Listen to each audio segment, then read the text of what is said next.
Good morning बच्चों। आज हम रसायन की मूल अवधारणाओं के संबंध में आगे की चर्चा करते हैं। इससे पहले की कक्षाओं में हमने रासायनिक समीकरण के लिखने के तरीके, उनकी संतुलित करने की विधियां और उन रासायनिक समीकरणों की कमियों के बारे में देखा था। आज हम उन कमियों के बारे में कुछ बातें देखते हैं कि क्या सीमाएं हैं रासायनिक समीकरणों की। किसी भी रासायनिक समीकरण को हम लिखते हैं तो हमें उस रासायनिक समीकरण में भौतिक अवस्था का पता नहीं चलता। उस भौतिक अवस्थाओं का जिक्र उस समीकरण में किसी तरीके से नहीं होता है। दूसरा, भौतिक अवस्थाओं के अलावा रासायनिक समीकरण में जो क्रियाकारक और उत्पाद पदार्थ बनते हैं, जो उत्पाद बनते हैं, उनकी सांद्रण की जानकारी भी हमको रासायनिक समीकरणों को देखने मात्र से नहीं हो पाती है। पिछली कक्षा में मैंने भौतिक अवस्थाओं के बारे में बताया था कि वे भौतिक अवस्थाएं का तात्पर्य होता है किसी पदार्थ की द्रव, ठोस या गैस होने की स्थिति। परंतु कल एक बिंदु के रूप में मैंने उन्हें फिर से लिख दिया था, अर्थात द्रव, ठोस और गैस की जानकारी नहीं मिलती ऐसा भी लिखा था, और भौतिक अवस्थाओं की जानकारी प्राप्त नहीं होती ऐसा लिखा था। वास्तव में इन दोनों का एक ही तात्पर्य होता है, इसलिए मैं आज इस बात को जरूर एक बार फिर से आपको बताना चाह रहा था, जिससे आपके मन में कोई भ्रम ना हो।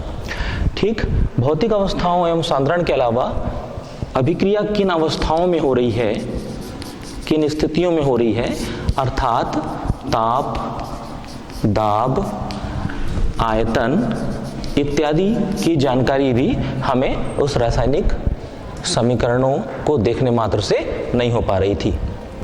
इसके अलावा हम किसी रासायनिक समीकरण में वह उत्क्रमणीय अभिक्रिया चल रही है, उत्क्रमणीय अभिक्रिया है या अनुत्क्रमणीय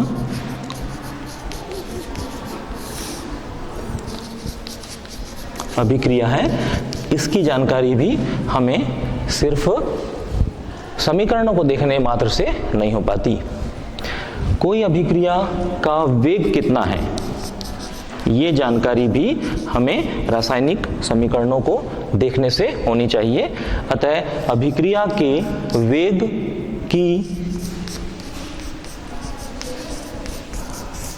जानकारी हमें रासायनिक समीकरणों को देखने से नहीं हो पाती है। इसके अलावा हमें कौन कौन सी जानकारियां और नहीं हो पाती रासायनिक समीकरणों में, उन्हें हम देखें तो हम पाते हैं कि अभिक्रिया की क्रियाविधि की जानकारी रासायनिक समीकरणों के माध्यम से पता नहीं चलती। अभिक्रिया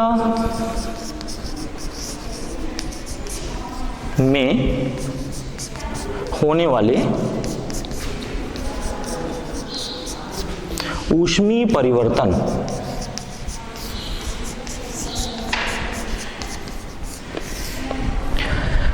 की जानकारी भी हमें रासायनिक समीकरणों के माध्यम से प्राप्त नहीं हो पाती है। तो अपन देखते हैं कि किसी भी रासायनिक समीकरणों से हमें उसकी भौतिक अवस्थाओं की जानकारी नहीं हो पाती, उसके सांद्रण की जानकारी हमें नहीं हो पाती, उसके ताप, दाब और उत्प्रेरक संबंधी जानकारी हमें नहीं हो पाती है, अभिक्रिया के वेग की जानकारी नहीं हो पाती है, अभिक्रियाओं किस दिशा में चल रही है, वह उत्क्रमणीय अभिक्रिया है अथवा अनुत्क्रमणीय अभिक्रिया है, ये हमें पता नहीं चल पाता है। अभिक्रिया के वेग की जानकारी हमें हो नहीं पाती है, अभिक्रिया की क्रियाविधि हमें पता नहीं चलती है, अभिक्रिया में होने वाले ऊष्मीय परिवर्तन हमें पता नहीं चलते। इसके अतिरिक्त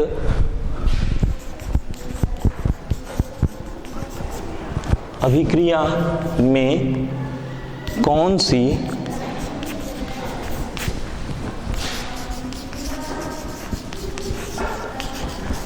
सावधानियां रखनी है, इनकी जानकारी हमें नहीं हो पाती है। तो हम इन बिंदुओं को देखें तो हम पाते हैं कि सिर्फ रासायनिक समीकरण को जिस तरीके से हम लिखते हैं उससे हमें बहुत सारी जानकारियां हो नहीं पाती हैं। तो ये हमारे लिए इस सीमाएं हैं रासायनिक समीकरण की, और ये हमारे लिए एक चुनौती होती है कि हम इसको किस प्रकार और कौन से उपाय करें जिससे कि हम इन कमियों को दूर कर सकें। तो अब हम इसे मिटाते हैं और अब हम देखते हैं कि रासायनिक समीकरणों में की कमियों को अपन कैसे दूर करके आजकल लिखते हैं।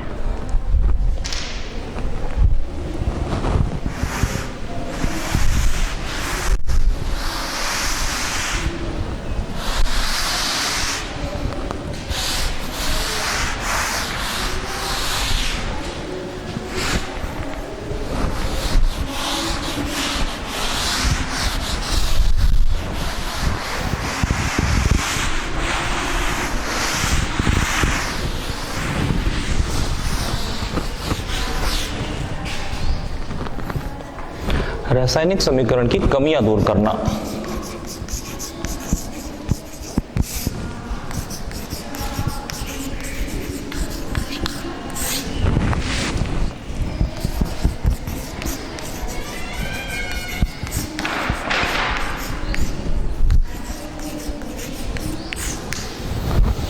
रासायनिक समीकरणों में जो कमियां हमने अभी अभी देखी, उन्हें दूर करने के लिए हम किस तरह से उन्हें दूर कर सकते हैं, उन्हें देखते हैं हम।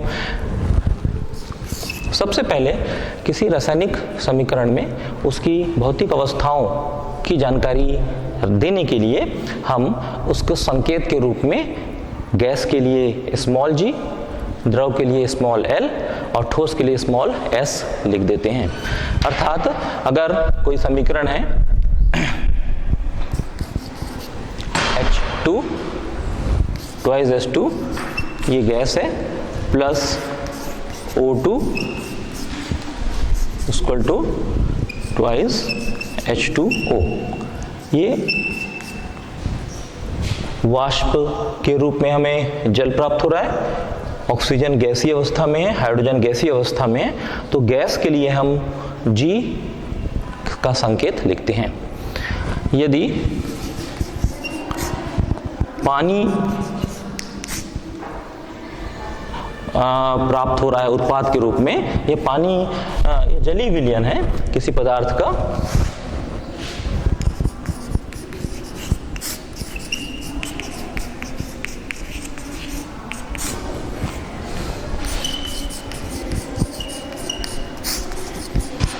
हो तो उसके लिए एक्वा AQ संकेत का प्रयोग करते हैं। तो पहली कमी हम दूर कर लेते हैं भौतिक अवस्थाओं संबंधी, जिसका उदाहरण यहां था।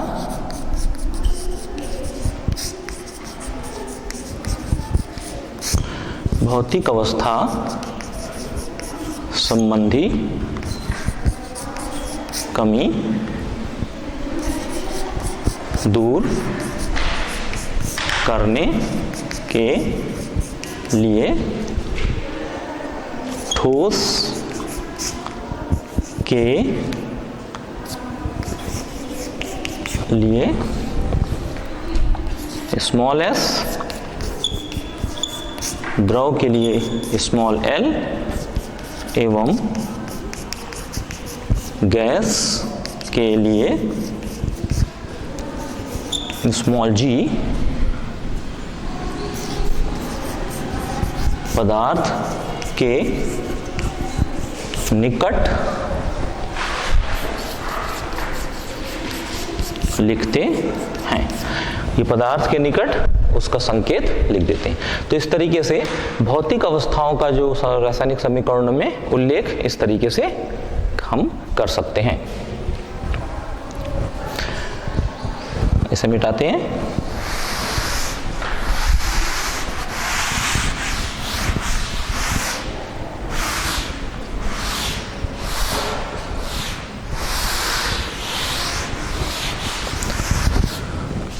एक कमी हमने देखी कि रासायनिक समीकरणों से हमें सांद्रण की जानकारी प्राप्त नहीं हो पाती है। तो सांद्रण संबंधी कमी को दूर करने के लिए रासायनिक समीकरण में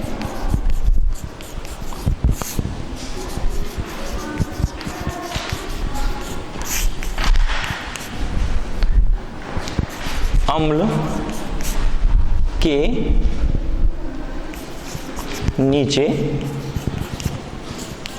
तनु अथवा सांद्र लिख दिया जाता है।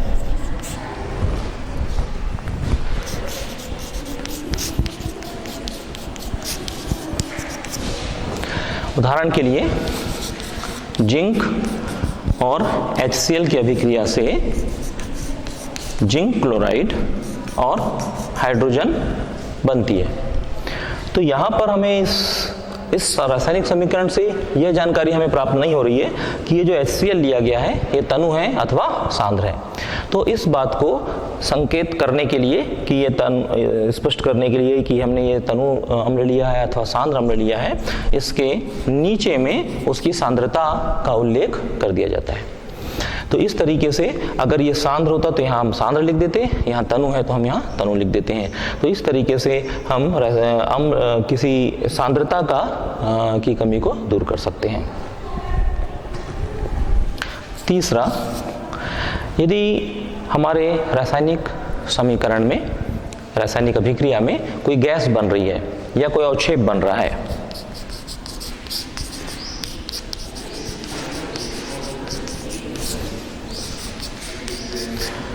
बने तो गैस के लिए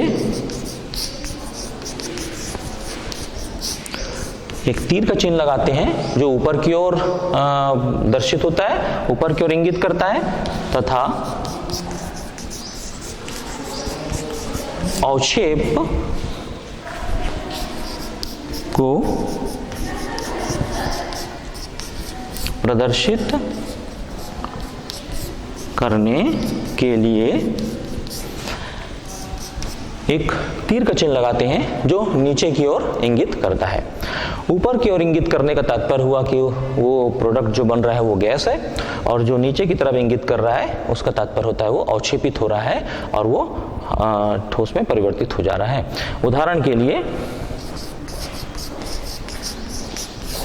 अगर कैल्शियम कार्बोनेट को गर्म करें तो कैल्शियम ऑक्साइड बनता है और कार्बन डाइऑक्साइड गैस निकलती है।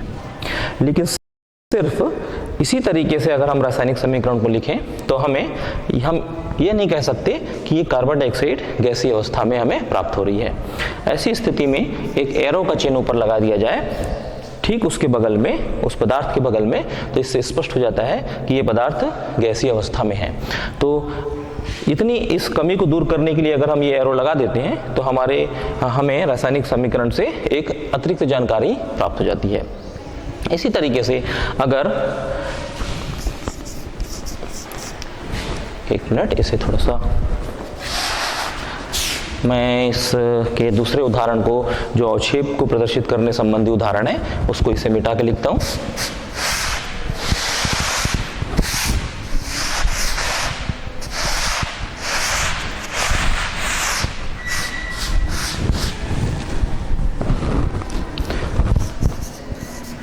बेरियम क्लोराइड की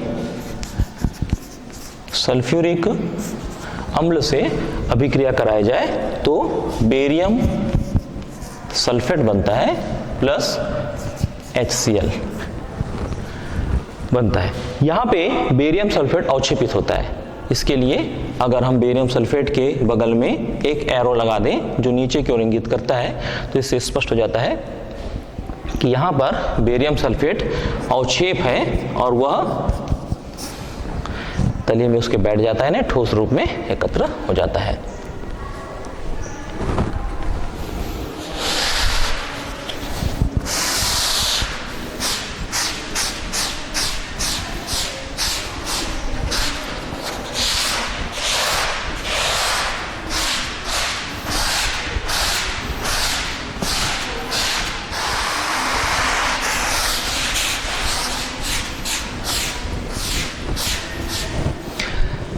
किसी रासायनिक समीकरण में हमें उसके उत्प्रेरक ताप एवं दाब संबंधी जानकारियां प्राप्त नहीं होती हैं, क्योंकि अगर हम सिंपल रासायनिक समीकरण लिख दें, जैसे ये एक समीकरण लिखा हुआ है, इसमें कौन से उत्प्रेरक की उपस्थिति में यह अभिक्रिया हुई है अथवा कितने ताप या दाब में हुई है, ये जानकारियां हमें प्राप्त नहीं होती।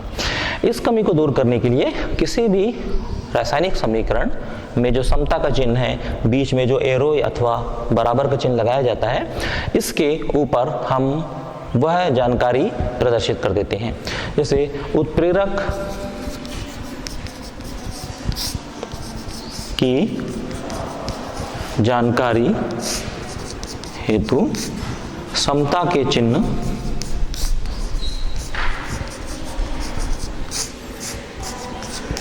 के ऊपर उत्प्रेरक का उल्लेख किया जाता है। उदाहरण के लिए अगर हम ट्वाइस KClO3 पोटेशियम क्लोरेट की अभिक्रिया से KCl और ट्वाइस KCl और थ्राइस O2 ऑक्सीजन गैस निकलती है और पोटेशियम क्लोराइड बनता है। तो चूंकि गैस के लिए तो एक चिन्ह था, इसको हमने इससे पहले देखा था, लेकिन ये अभिक्रियाओं के लिए कौन सा उत्प्रेरक उपयोग में लाया जा रहा है, उस उत्प्रेरक के बारे में हमें लिखने के लिए यहाँ पर हम इस उत्प्रेरक का उल्लेख कर देते हैं, MnO2। यहाँ मैग्नीज डाइऑक्साइड उत्प्रेरक के रूप में प्रयोग में आया हुआ है और जिसको कि हम इस एरो के ऊपर लिख देते हैं। इसी प्रकार अगर कोई अभिक्रिया उत्क्रमणी है अथवा अनुत्क्रमणी है तो उसकी जानकारी के लिए हम अभिक्रिया में जो समता का चिन्ह है उसके माध्यम से प्रदर्शित करते हैं। अभी हम जिन उदाहरणों को देख रहे हैं ये अनुत्क्रमणीय अभिक्रिया है, क्योंकि वो एक ही दिशा की ओर चल रही है और उसे एक ही एरो के द्वारा दर्शा रहे हैं। लेकिन कुछ अभिक्रियाएं होती हैं जो उत्क्रमणीय अभिक्रियाएं होती हैं, जैसे कि N2 plus thrice H2 equal to twice NH3। Nitrogen और हाइड्रोजन की अभिक्रिया से अमोनिया का निर्माण होता है। यह एक उत्क्रमणीय अभिक्रिया है। उत्क्रमणीय अभिक्रिया का मतलब ये क्रिया कारक से क्रियाफल बनता है और एक खास परिस्थिति में ये क्रियाफल फिर क्रिया कारक में बदल जाता है, अर्थात दोनों दिशाओं में अभिक्रिया चलती है। ऐसी अभिक्रियाओं को दर्शाने के लिए एक एरो इस तरफ से लगा दिया जाता है। तो इस प्रकार एक एरो इस तरफ की अभिक्रिया को दर्शा रहा है और दूसरा एरो ये दर्शा रहा है कि ये प्रोडक्ट फिर से क्रिया कारकों में बदलता है, तो यह दोनों दिशाओं में चलने वाली अभिक्रिया हो जाती है। इतना इसका तात्पर्य हुआ कि उत्क्रमणीय अनुत्क्रमणीय अभिक्रिया को तीर के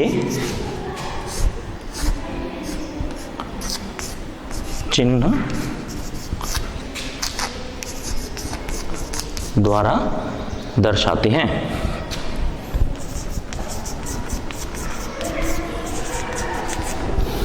तो यह तीर का चिन्ह उस रासायनिक समीकरण में उत्क्रमणीयता और अनुत्क्रमणीयता संबंधी कमियों को दूर करता है।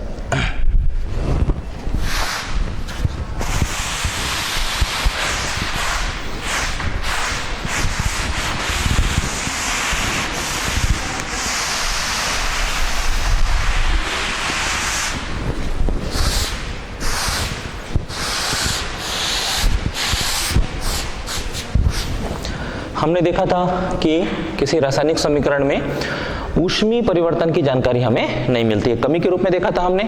तो ऊष्मीय परिवर्तन हर अभिक्रियाओं में होता है। कोई अभिक्रियाएं ऊष्माक्षेपीय अभिक्रियाएं होती हैं, कुछ अभिक्रियाएं ऊष्माशोषी अभिक्रियाएं होती हैं, लेकिन सामान्यतः समीकरण की लिखने की जो परिपाटी थी उससे वो जानकारी नहीं मिलती थी। उस कमी को दूर करने के लिए किसी भी समीकरण में हम जो ऊष्मा की मात्रा निकलती है या अवशोषित होती है उसे समीकरण के आगे लिख दिया जाता है। यदि धन चिन्ह के साथ में उस ऊष्मा की मात्रा को लिखा जाता है तो उसका तात्पर्य होता है कि ऊष्मा मुक्त हो रही है, यानी अभिक्रिया ऊष्माक्षेपीय अभिक्रिया है। और यदि ऋणात्मक चिन्ह के साथ ऊष्मा की मात्रा को लिखा जाए तो इसका तात्पर्य होता है कि ऊष्मा अवशोषित हो रही है। तो इस तरीके के वर्णन से हम ऊष्मा परिवर्तन संबंधी जानकारी के लिए मुक्त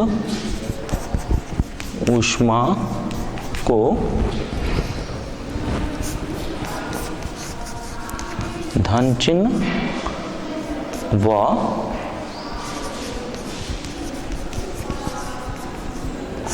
अवशोषित ऊष्मा को ऋण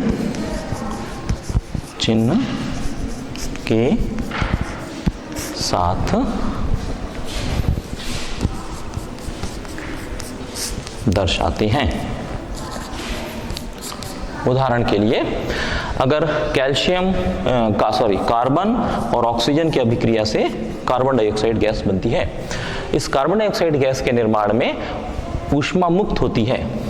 ऊष्मा मुक्त होती है तो हम उसे धन चिन्ह के साथ लिखते हैं और साथ में ऊष्मा की मात्रा 94,300 कैलोरी।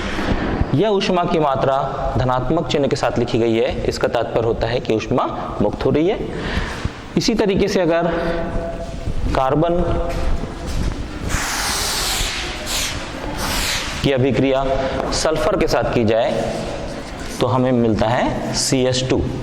इस प्रक्रम में ऊष्मा अवशोषित होती है तो हम अवशोषित ऊष्मा को ऋणात्मक चिन्ह के साथ में -22,000 कैलोरी के रूप में प्रदर्शित करते हैं।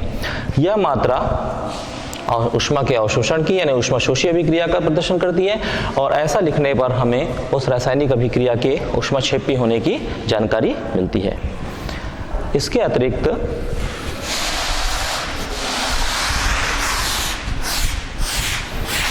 कुछ बातें जो रासायनिक अभिक्रिया में हमको पता करनी होती है, जैसे कि ताप और दाब का वर्णन, तो ताप व दाब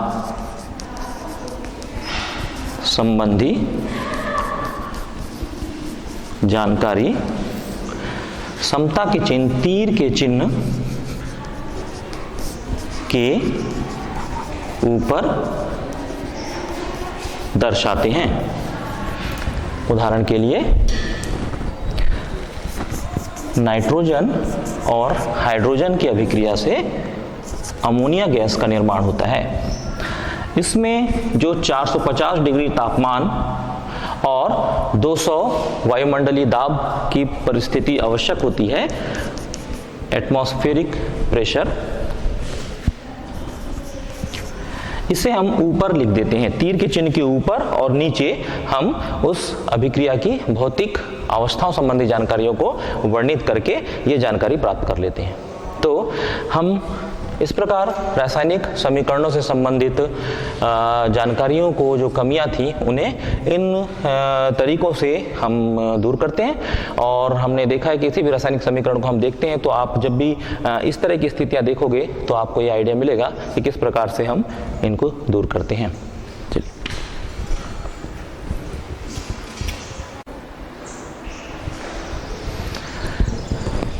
इसमें यदि रासायनिक समीकरणों में एक स्थिति को हम और देख लेते हैं।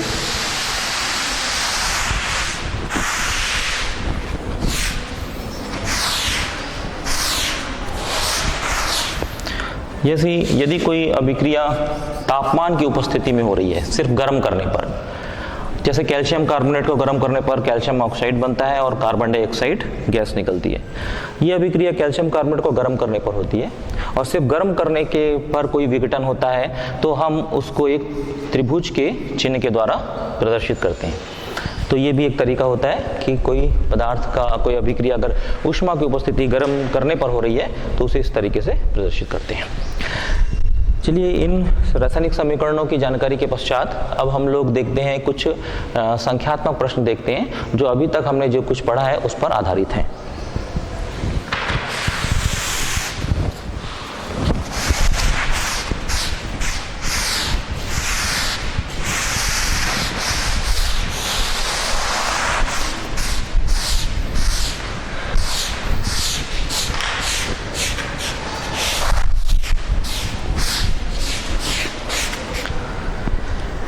हम जितने भी सिद्धांत से संबंधित बातें पढ़ते हैं बच्चों, उन सब के जो न्यूमेरिकल प्रश्न हैं जो उस पर आधारित होते हैं और उन्हें बनाना अत्यंत जरूरी है, क्योंकि आगे चल के प्रतियोगी परीक्षाओं से ज़्यादा संबंधित होते हैं और आगे चल के हमें ये बहुत काम आते हैं। हम एक प्रश्न देखते हैं। 3 ग्राम मैग्नीशियम कार्बोनेट, ये हम एक प्रॉब्लम ले रहे हैं। 3 ग्राम मैग्नीशियम कार्बोनेट को पूर्णतः घोलने के लिए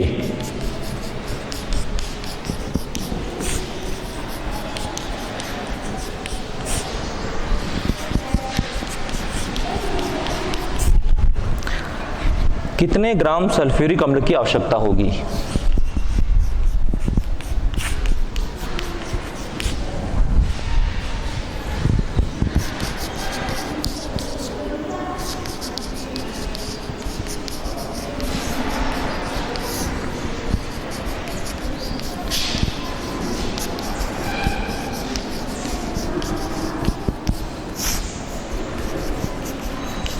ये प्रश्न है। रासायनिक अभिक्रियाओं और उनके समीकरणों का अध्ययन करते समय हमने जो जानकारियां मिलती हैं रासायनिक समीकरणों से, उसमें हमने उल्लेख किया था कि किसी भी रासायनिक समीकरण में उसका जो आणविक द्रव्यमान प्रयोग में लाया जाता है और वह जितने आणविक द्रव्यमान से दूसरे यौगिक से अभिक्रिया करता है वह उसके पूर्णतः अभिक्रिया के लिए आवश्यक द्रव्यमान होता है। तात्पर्य हुआ कि मैग्नीशियम कार्बोनेट की अभिक्रिया सल्फ्यूरिक अम्ल से यदि कराई जाए तो मैग्नीशियम सल्फेट बनता है प्लस कार्बन डाइऑक्साइड प्लस पानी बनता है, H2O बनता है। अगर मैग्नीशियम कार्बोनेट के अणुभार की गणना करें तो मैग्नीशियम का परमाणु द्रव्यमान 24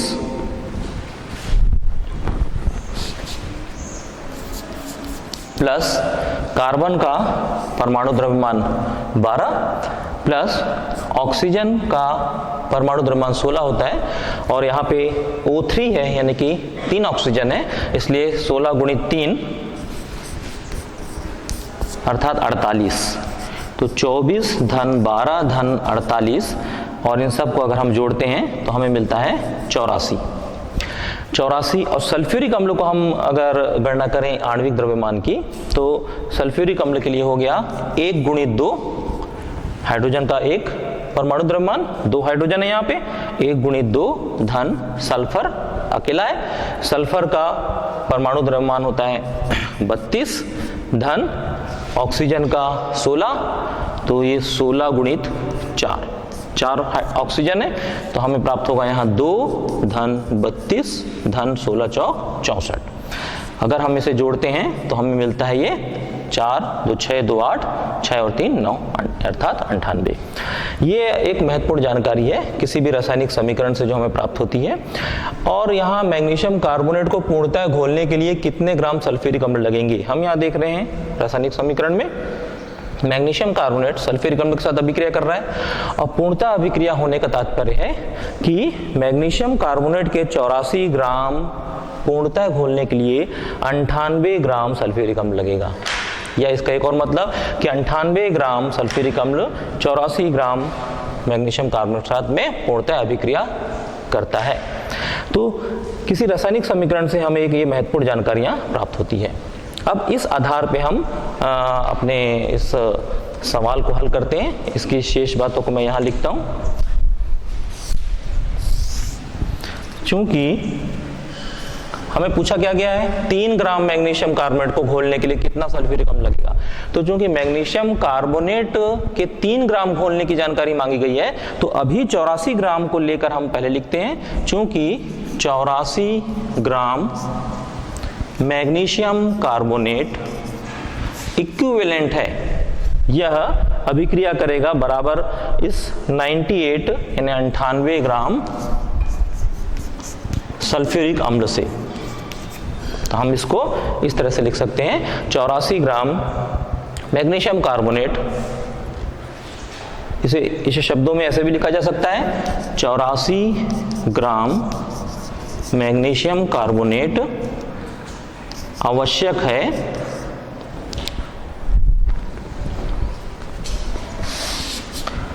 को पूर्णतया घोलने के लिए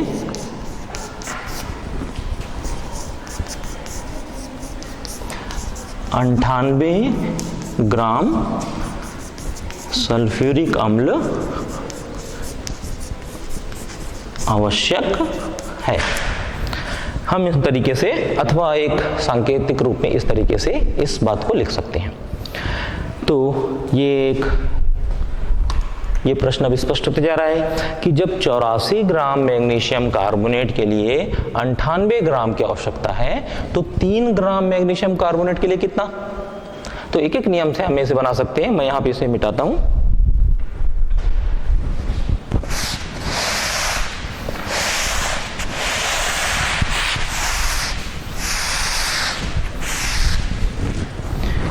उसी के आगे के हिस्से को तो या अतः 1 ग्राम के लिए 1 ग्राम मैग्नीशियम कार्बोनेट के लिए आवश्यक H2SO4 की मात्रा बराबर 84 ग्राम के लिए मैग्नीशियम कार्बोनेट के लिए 98 ग्राम सल्फ्यूरिक अम्ल, तो 1 ग्राम मैग्नीशियम कार्बोनेट के लिए हो जाएगा कितना? 98/84 ग्राम। भाग दे देंगे हम इससे। हमें प्रश्न में 3 ग्राम के लिए पूछा गया है, तो 3 ग्राम मैग्नीशियम कार्बोनेट के लिए आवश्यक सल्फ्यूरिक अम्ल की मात्रा बराबर 98/84 गुणित 3 ग्राम। अब इसकी गणना करने की आवश्यकता है, तो हम देखते हैं, इसे देखते हैं आगे गणना करके।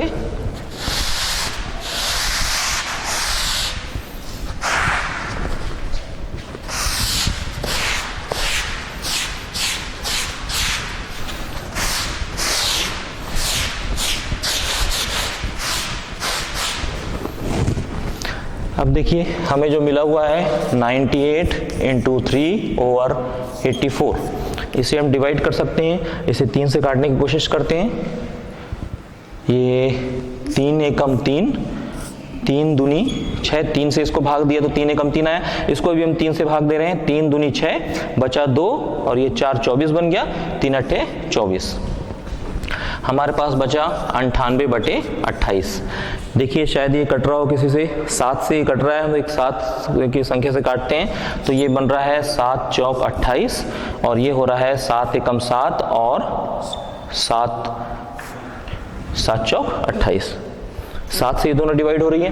तो अब हमारे पास बच गया 14/4। हम एक बार और इसे 2 से डिवाइड कर सकते हैं, तो हमको मिलेगा 2 दूनी 4 और 2 सत्ते 14। यानी हमारे पास इसके बाद जो बचा वो है 7/2। 7/2 ग्राम। अब ये डिवाइड नहीं हो रहा है तो हम इसे भाग दे सकते हैं। अगर हम यहाँ भाग देते हैं तो हमें मिलता है 3.5 ग्राम। ये 3.5 ग्राम क्या है? सल्फ्यूरिक अम्ल की मात्रा। हम उत्तर को प्रश्न के अनुसार हम लिखें तो ये बेहतर होता है। तो हम लिख सकते हैं अतः 3 ग्राम मैग्नीशियम कार्बोनेट को पूर्णतया घोलने के लिए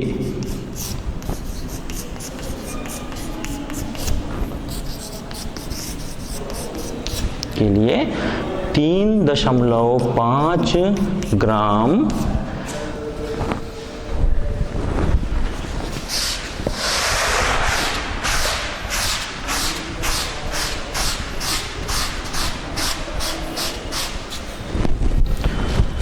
सल्फ्यूरिक अम्ल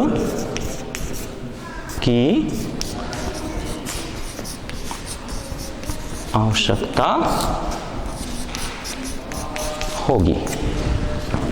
तो इस तरीके से हम इस प्रश्न को हल कर सकते हैं, और जो एक और लिखने का जो तरीका है कि अंत में उत्तर को हम इस तरीके से लिखकर इस प्रश्न को बना सकते हैं। चलिए, इस प्रश्न के बाद हम एक दूसरा न्यूमेरिकल लेते हैं। इसे आप नोट कर लें, तो इसे अपन मिटा लेते हैं। ठीक है बच्चों, इसे मिटाते हैं और हम अगले प्रश्न में आते हैं।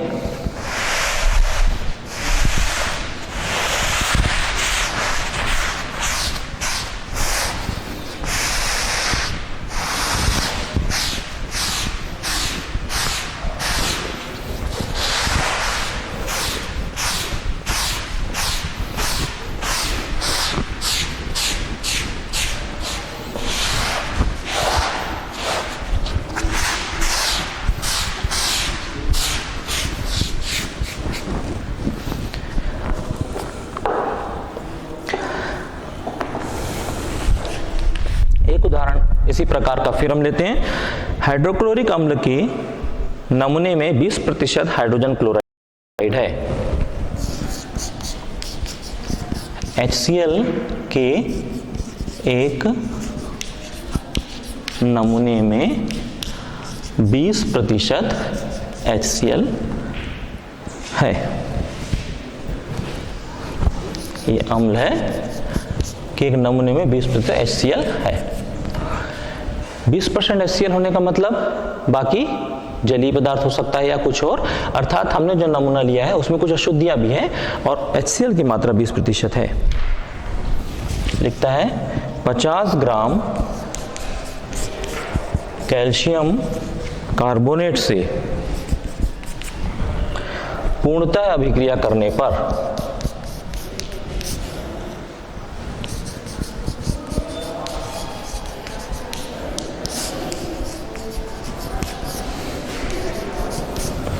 अभिक्रिया करने पर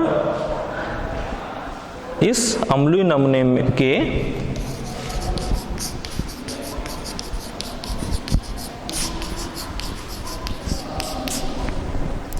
कितने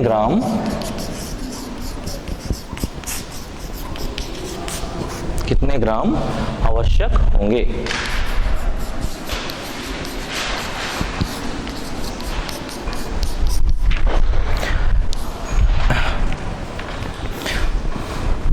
आइए इस प्रश्न को हल करते हैं। हम देख रहे हैं कैल्शियम कार्बोनेट की अभिक्रिया HCl के साथ हो रही है, तो उसको समीकरण के रूप में लिखते हैं। Calcium carbonate plus HCl equal to twice HCl equal to calcium chloride plus H2O plus CO2। इस अम्लीय नमूने के कितने ग्राम की आवश्यकता होगी। अब देखते हैं कैल्शियम कार्बोनेट का आणविक द्रव्यमान की गणना करें तो ये प्राप्त होता है 100, कैल्शियम का 40 प्लस कार्बन का 12 और प्लस 16 तिया 48, 8 तो 10 की 0 हासिल है 1, 4 और 1 5 और 1 6 और 4 10। HCl का हो गया 2 गुणित 1 धन 35.5, मतलब 2 गुणित 36.5 यानी कि 73। टोटल कितना हुआ 73, और कैल्शियम कार्बोनेट का 100। तो अब ठीक उसी प्रकार जैसा कि हमने अभी पिछले प्रश्न को बनाया थे, हम आगे गणना करते हैं। क्योंकि 100 ग्राम कैल्शियम कार्बोनेट इक्विवेलेंट है 73 ग्राम HCl के, क्योंकि ये इससे पूर्णतः अभिक्रिया करने पर खर्च हो रहा है।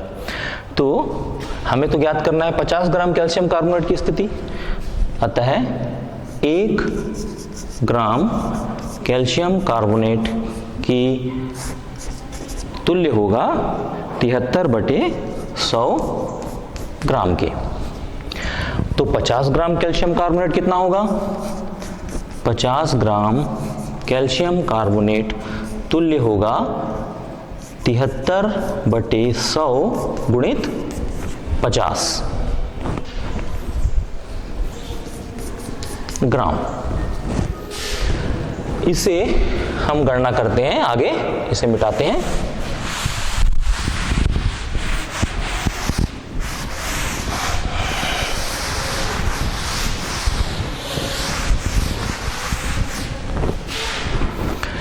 ये गणना करने पर हमें कैल्शियम कार्बोनेट की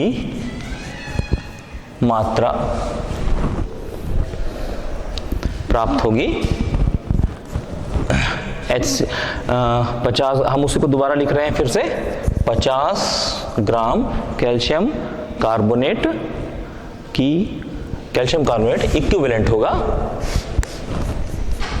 हल करें इसे तो हमें मिलेगा ये 50 से हम देखें ये कैंसिल हो गया, 5 एकम 5, 5 दूनी 10 यानी 73/2, अर्थात इसे भाग दिया जाए तो मिलेगा 36.5 ग्राम। तो इसका तात्पर्य है कि 50 ग्राम कैल्शियम कार्बोनेट के लिए हमें 36.5 ग्राम HCl की जरूरत पड़ेगी। हमने जो HCl लिया हुआ है वो HCl है 20% हाइड्रोजन क्लोराइड है उसमें। चूंकि HCl के नमूने में 20% HCl है। प्रतिशत का तात्पर्य होता है 100 में। 20% का मतलब ये हो गया कि यदि नमूना 100 है तो उसमें 20% ही HCl है, पूरा नहीं है। अर्थात 100 ग्राम HCl के नमूने में 20 ग्राम HCl है। तो चूंकि हमें HCl की मात्रा निकालनी है इसलिए हम HCl वाले फिगर को इस तरफ लिखें तो वो ज़्यादा सुटेबल होगा। तो इसलिए मैं इसको मिटा के इसी चीज को दूसरे तरीके से लिखता हूं।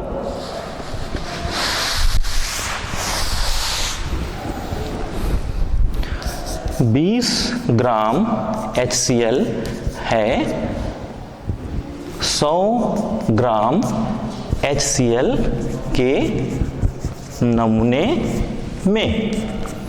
तो 20 ग्राम HCl 100 ग्राम नमूने में है तो हमें प्राप्त 36.5 ग्राम HCl होगा कितने नमूने में। अब हम इसको कैलकुलेट कर लेते हैं।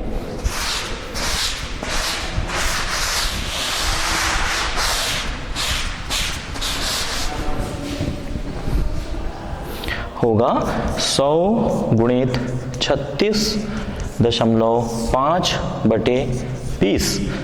इसका मतलब हुआ 20 पंचे 100, इसको कैंसिल हो जाएगा ये 20 पंचे 100 यानी 5 गुणित 36.5 यानी जो नमूने की मात्रा आएगी वो आएगी 55 25 की 5, 5 छक्के 30 और 2 32, 5 तिया 15 और 3 18 यानी 182.5 ग्राम। अर्थात हमें HCl के 182.5 ग्राम नमूने की आवश्यकता होगी।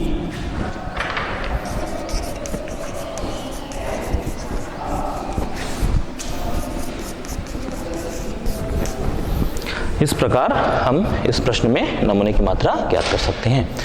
तो ठीक है बच्चों, इस प्रकार हम लोगों ने आज इसके रासायनिक समीकरण की जो कमियां देखी और इसके कुछ न्यूमेरिकल सवाल देखे। इसके पश्चात हम अगली कक्षा में मोल संकल्पना के बारे में अध्ययन करेंगे। धन्यवाद।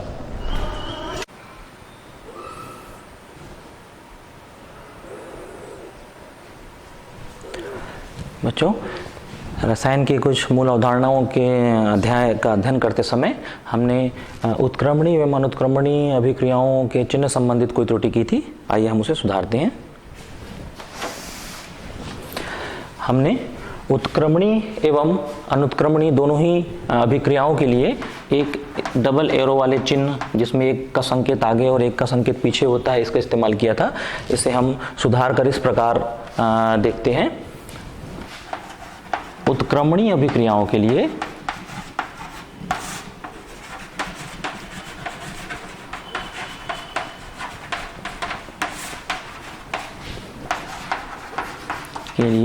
हम इस तरह का चिन्ह का प्रयोग करते हैं।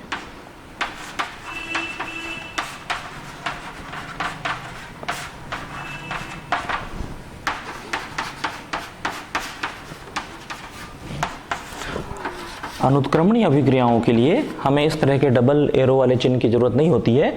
हम अनुत्क्रमणीय अभिक्रियाओं हेतु